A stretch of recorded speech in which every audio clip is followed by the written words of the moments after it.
Assalamualaikum warahmatullahi wabarakatuh. Selamat pagi anak-anakku semuanya. Semoga kalian selalu dalam keadaan sehat walafiat dan selalu dilindungi Allah Subhanahu wa taala. Amin ya Allah ya rabbal alamin. Pada hari ini Ibu akan memberikan materi lanjutan dari cerita pendek. Di sini Ibu akan menjelaskan struktur dan aspek kebahasaan teks cerita pendek. Sebelum itu, Ibu akan memberitahukan dulu kompetensi dasar dan indikator. Kompetensi dasar 3.6, menelaah struktur dan aspek kebahasaan cerita pendek yang dibaca atau didengar. 4.6, menggunakan pengalaman dan gagasan dalam bentuk cerita pendek dengan memperhatikan struktur dan kebahasaan. Indikator 1, peserta didik dapat menyebutkan struktur teks cerita pendek. 2, peserta didik dapat menjelaskan ciri-ciri kebahasaan teks cerita pendek. 3, peserta didik dapat menyebutkan langkah-langkah menyusun cerita pendek. Nah, struktur dan aspek kebahasaan teks cerita pendek. Ada struktur teks cerita pendek yang pernah kalian ketahui ya, yang sudah kalian ketahui. 1, orientasi, 2, komplikasi, 3, resolusi. Nah, Ibu akan menjelaskan dulu apa itu orientasi. Struktur orientasi merupakan bagian pendahuluan dalam sebuah cerita, baik pengenalan sifat tokoh, tempat peristiwa dalam cerita, maupun pengenalan suasana dan alur cerita. Struktur komplikasi memuat masalah atau konflik yang terdapat dalam cerita. Konflik dapat berkaitan langsung dengan tokoh atau konflik yang terjadi di lingkungan sekitar tokoh atau tidak berkaitan langsung dengan tokoh. Sementara itu, struktur resolusi merupakan bagian pemecahan masalah atas konflik yang ada dalam cerita. Kebahasaan dalam cerita pendek. Kebahasaan dalam cerita pendek di sini ada 5. 1, penggunaan kata ganti orang yang dilihat dari sudut pandang yang digunakan. 2, penggunaan penanda yang menunjukkan keterangan waktu. 3, pemilihan kosakata atau penggunaan kata benda khusus. 4, penggunaan uraian deskriptif yang terperinci. 5, penggunaan gaya bahasa atau majas. Nah, di sini Ibu akan menjelaskan dulu masing-masing dari nomor 1, 2, 3, 4, dan 5. Penggunaan kata ganti orang yang dapat dilihat dari sudut pandang yang digunakan.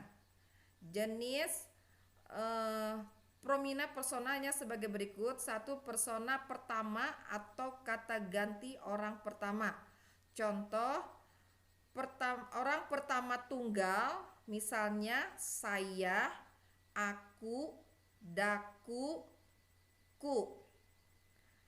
Kata ganti pertama jamak, misalnya kami, kita. Kata ganti kedua atau kata ganti yang menunjuk pada orang kedua atau yang diajak bicara. Contoh, kata tunggal, engkau, kamu, anda, dikau, kau, mu. Jamaknya kalian, kamu, anda sekalian. Persona ketiga atau kata ganti yang menunjuk orang yang dibicarakan. Contoh, tunggal, ia, dia, beliau, nya. Yang jamak ada kata mereka. Yang kedua, penggunaan penanda yang menunjukkan keterangan waktu. Contoh penggunaan kata keterangan waktu antara lain besok, siang, sore, malam, esok, lusa, kemari, dan penunjuk hari. Yang ketiga, pemilihan kosakata atau penggunaan kata benda khusus. Di sini, pemilihan kosakata dalam cerpen dapat berupa pemilihan penggunaan kata khusus daripada kata umum. Contohnya kata mangga. Mangga ini memiliki makna kata khusus daripada kata buah. Nah, masih banyak lagi contoh-contoh yang lainnya dari makna khusus ke umum. Yang keempat, penggunaan uraian deskriptif yang terperinci.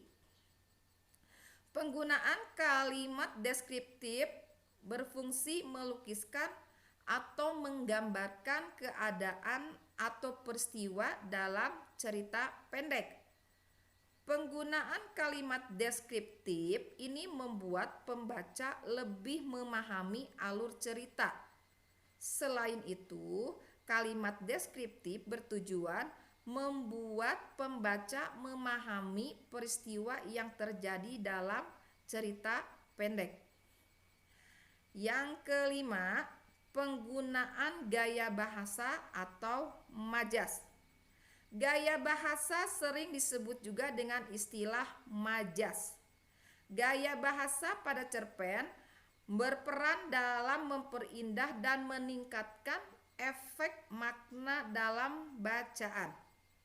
Penggunaan gaya bahasa akan menimbulkan makna konotasi. Nah, di sini ada gaya bahasa banyak jenisnya ya.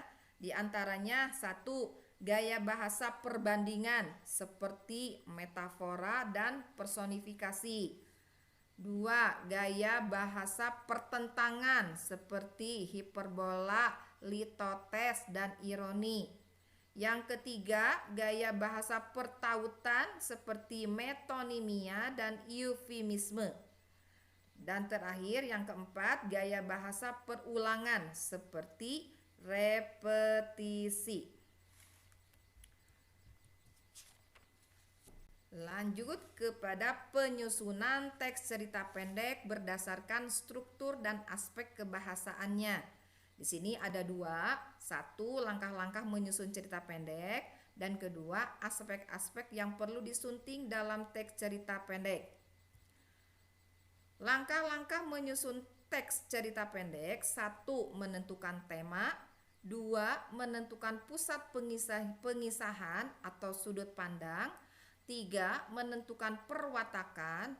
Empat, menentukan latar atau setting. Lima, menyajikan peristiwa sesuai alur cerita. Nah, di sini akan dijelaskan dulu dari nomor 1, 2, 3, 4, dan 5. Satu, menentukan tema.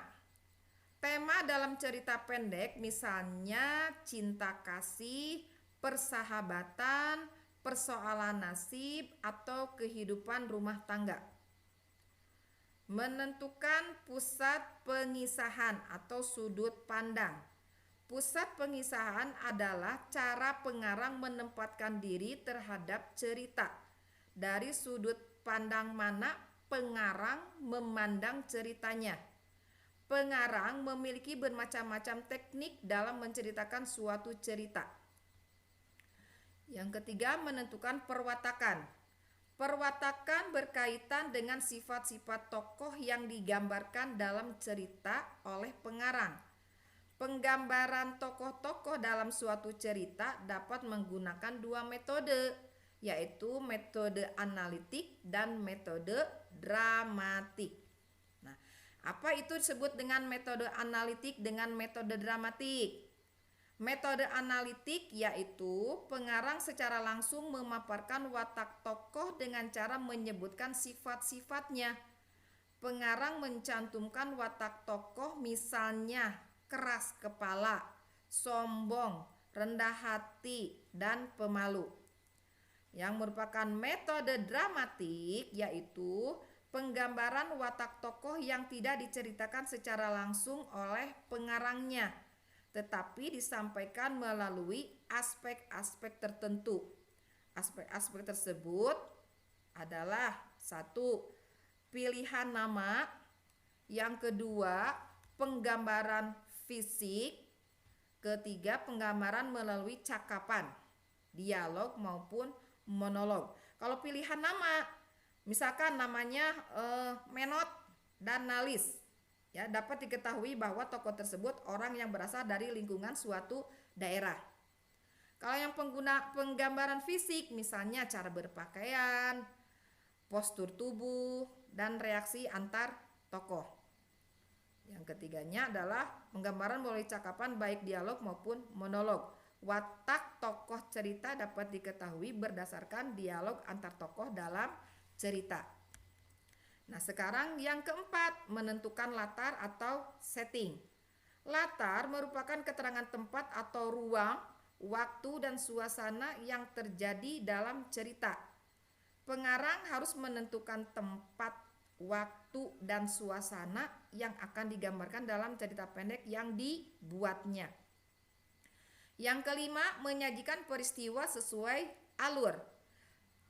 Alur cerita adalah jalinan atau rangkaian peristiwa dalam suatu cerita yang memiliki hubungan sebab akibat.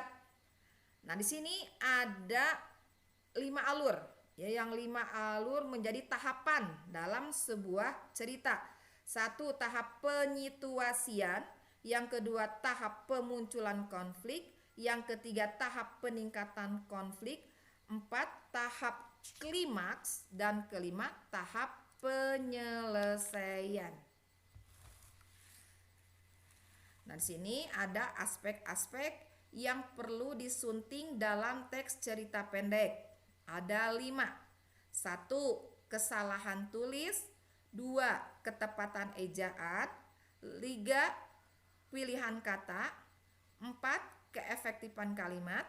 Dan yang kelima adalah keterpaduan paragraf. Nah, demikian rangkaian materi dari teks cerita pendek sampai dengan penyusunan cerita pendek. Bila kalian ada kesusahan atau kesulitan dalam materi ini, dan nanti kalau misalkan kalian mau membuat, harus sesuai dengan struktur dari cerita pendek tersebut.